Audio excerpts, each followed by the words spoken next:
Hey guys, this is Joshua from the Social Renaissance Project, and we are here for SRP Street Sessions, where we are getting real opinions from real people about hot button issues in America. Let's get started.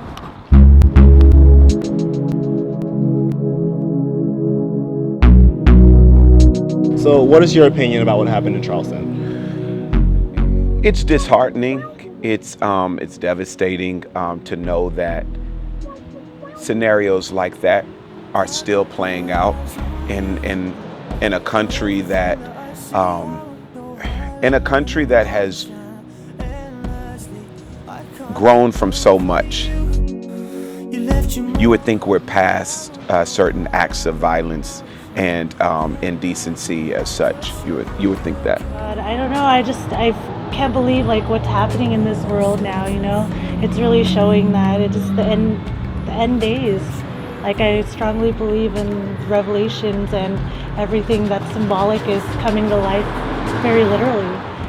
Being that this time is very critical, and people's perspective on racism is at an all-time high right now, I definitely see the spiritual side of it, how the enemy would use a Caucasian male to go into a black church and cause chaos to get people even more angry. Obviously, I think it's pretty horrible.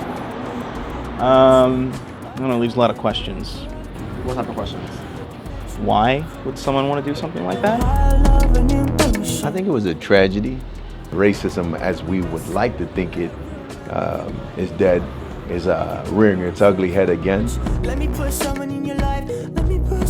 They don't want to face that because that's a harsh reality, to have to face and come to terms with the fact that something as heinous as racism being the motivation to murder 9 innocent people is a realistic thing.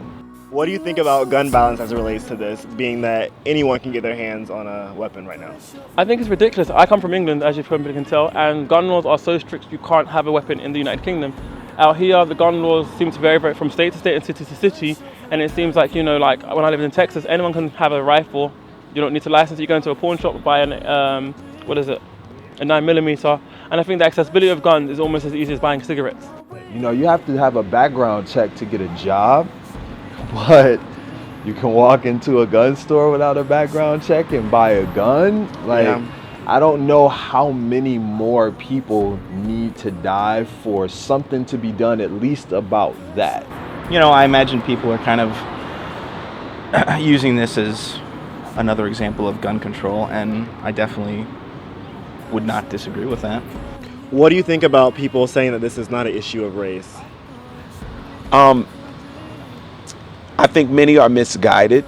I think many are out of touch with what's really happening in the world. The police, they're trying to react as best they can. I think the sad part is, and I've said this to a lot of people, I'm in security, so we get conditioned to believe in images.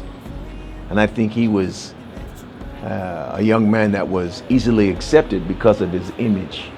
I look at that young man, if it would have been a typical image that we have of black men in America going into a church, he probably would have been scrutinized a lot harder than he was if it would have been reversed. In this guy's case, he obviously wasn't a cop, but if he was a person of color, if he was black, then his image would be portrayed as more threatening to the police who caught him. So they would take more drastic measures when they caught him. Whether you see that it wasn't a racial issue or it wasn't, which clearly it was, you can't stop that. I don't think the question is what I think about it now is what can we do about it after. And what do you think about President Obama saying that this type of mass violence does not happen in any other advanced country in the world? What do you think that says about America right now? I think these things happen all the time. It's just here, being of our history and our past with slavery and stuff, it's more likely to happen, but I don't think it happens here more than anywhere. In summary, he's absolutely right. Australia, Canada, the United Kingdom, you don't see incidents like this happen, period. So that clearly shows you that not having guns works. This country is just based off of, well, this is mine, this is mine, this is mine. The land was stolen to begin with. Yeah, it's me. This is us. It's very, very it's a twisted notion, it's a twisted concept, the whole thing. You're everything that I see, I want your high love and emotion. You can do something by doing what you love and, you know, just expressing your generosity and teaching the next generation how to live, because our society is it's getting so messed up, and I'm scared to have kids because like they're gonna live in this world, you know. So how can we grow as people, and you know, people that are loving and are giving, and how are we gonna teach our children and pass that on?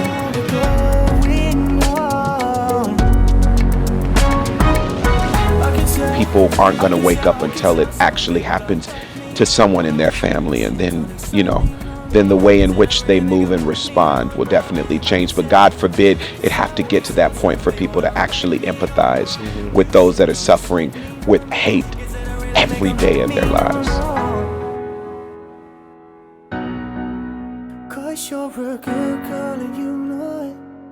That's a wrap on SRP Street Sessions for the day. We got a lot of really great feedback and a lot of great responses from some really, really cool people. But we want to hear from you too, so let us know. What do you want to hear about? What should our next topic be? Leave a comment, subscribe, and let us know. Thanks, guys.